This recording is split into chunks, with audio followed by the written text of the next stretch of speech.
നേരെ പോകുന്നത് ഗുരുവായൂരിലേക്കാണ്. അവിടെ കഴിഞ്ഞ ദിവസം വന്നൊരു വാർത്തയാണ്. ഒരു വ്യാപാരി ആത്മഹത്യ ചെയ്തത്. സ്വാഭാവികമായിട്ട് 6 ലക്ഷം രൂപ എന്താണ് പലിശയ്ക്ക് എടുത്തിരിക്കുന്നത്. അതിന് 40 ലക്ഷത്തിലധികം കൊടുത്തു കഴിഞ്ഞിട്ടും പിന്നെയും തുടരുന്ന അക്രമങ്ങളിൽ മനമെടുത്താണ് അദ്ദേഹം ആത്മഹത്യ ചെയ്തത്. ആത്മഹത്യക്കുറിപ്പിൽ തന്നെ പറഞ്ഞിരുന്നു. അതിൽ കൂടുതൽ ഡെവലപ്മെന്റ്സ് വരുന്നുണ്ട്. അത് ഗുരുവായൂരിൽ കൊള്ളപ്പലിശക്കാരുടെ ഭീഷണിയിൽ വ്യാപാരി ആത്മഹത്യ ചെയ്ത സംഭവത്തിലെ കൂടുതൽ വിവരങ്ങളാണ് ഇപ്പോൾ പുറത്തു വരുന്നത്. അതിൽ പ്രധാനപ്പെട്ട ഒരു വിവരം, പലിശ ഇടപാടുകാരൻ പ്രഹ്ലേഷ് എന്നാണ് അയാളുടെ പേര്.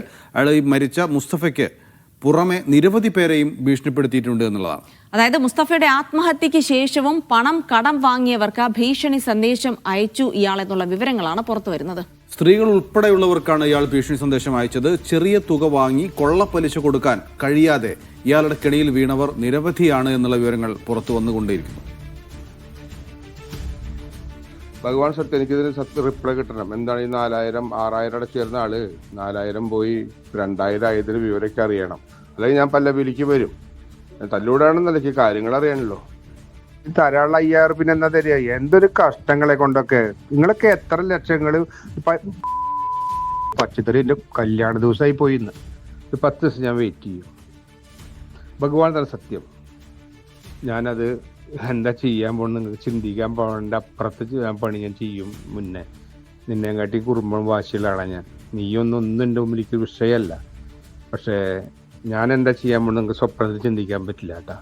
അത് നിങ്ങൾ കുടുങ്ങി കഴിഞ്ഞിട്ട് പിന്നെ നീ എന്തിൻ്റെ അടുത്ത് വന്ന് പറഞ്ഞ ഒരു കോമ്പറ എനിക്ക് ആ പൈസ പോയിക്കോട്ടെ. 13 ലക്ഷം ഉറുപ്പ്യല്ലേ, ഈ വിഷയമല്ല കേട്ടാ.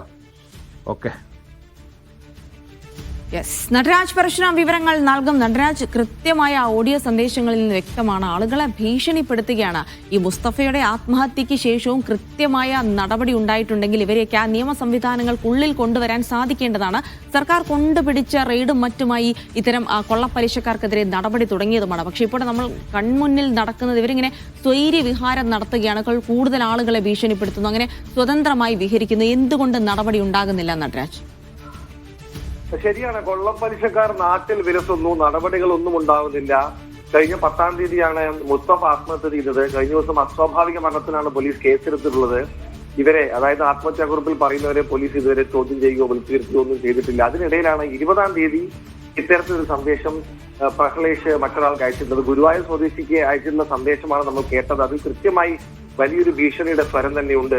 കൂടുതൽ കളിച്ചാൽ ഞാൻ എന്ത് ചെയ്യുമെന്ന് നിങ്ങൾക്ക് ഊഹിക്കാൻ പോലും കഴിയില്ല എന്ന് പറയുമ്പോൾ വൻ ഭീഷണിയാണ് പ്രഹ്ലേഷ് ഗുരുവായൂരിൽ നിന്ന് തന്റെ കയ്യിൽ നിന്നും പണം വാങ്ങിയ ആൾക്ക് നൽകിയിട്ടുള്ളത്. ഇതുപോലെ സ്ത്രീകൾ ഉൾപ്പെടെയുള്ളവർക്ക് അയാൾ ഇത്തരത്തിൽ ഭീഷണി സന്ദേശം അയക്കുന്നുണ്ട് എന്നുള്ളതാണ് ഏറ്റവും പ്രധാനപ്പെട്ട കാര്യം. നേരത്തെ മരിച്ച മുസ്തഫയെ ഭാര്യയുടെയും മക്കളുടെയും മുന്നിലിട്ട് ഇയാൾ പലിശ തെറ്റിയതിന് മർദ്ദിച്ചിരുന്നു എന്നൊക്കെ തന്നെ കുടുംബം ആരോപിച്ചിരുന്നു. ഇത്തരത്തിലാണ് ഇവർ ഈ പൈസ വാങ്ങിയവരോട് പെരുമാറുന്നത്. വാങ്ങുന്നതാവട്ടെ കൊള്ള പലിശയും. 6 ലക്ഷം കടം വാങ്ങിയ മുസ്തഫ 40 ലക്ഷത്തിലധികം പണം അടച്ചു എന്നുള്ളതാണ് ഏറ്റവും സങ്കടകരമായ കാര്യം. എന്നിട്ടും ഭീഷണി തുറന്നതോടുകൂടിയാണ് മുസ്തഫ കടും കഴിച്ചിരുന്നത്. എന്തായാലും പുതിയ ഇത്തരം ഓഡിയോ സന്ദേശങ്ങൾ പുറത്തു വരുമ്പോഴും പോലീസിന്റെ ഭാഗത്തു നിന്നും വലിയ നടപടികളൊന്നും ഉണ്ടാവുന്നില്ല എന്നുള്ളതാണ് ഏറ്റവും ദുഃഖകരമായ കാര്യം. കേസിൽ അസ്വാഭാവിക മരണത്തിനുള്ള വകുപ്പിട്ടാണ് ഇപ്പോൾ കേസെടുത്തിട്ടുള്ളത്.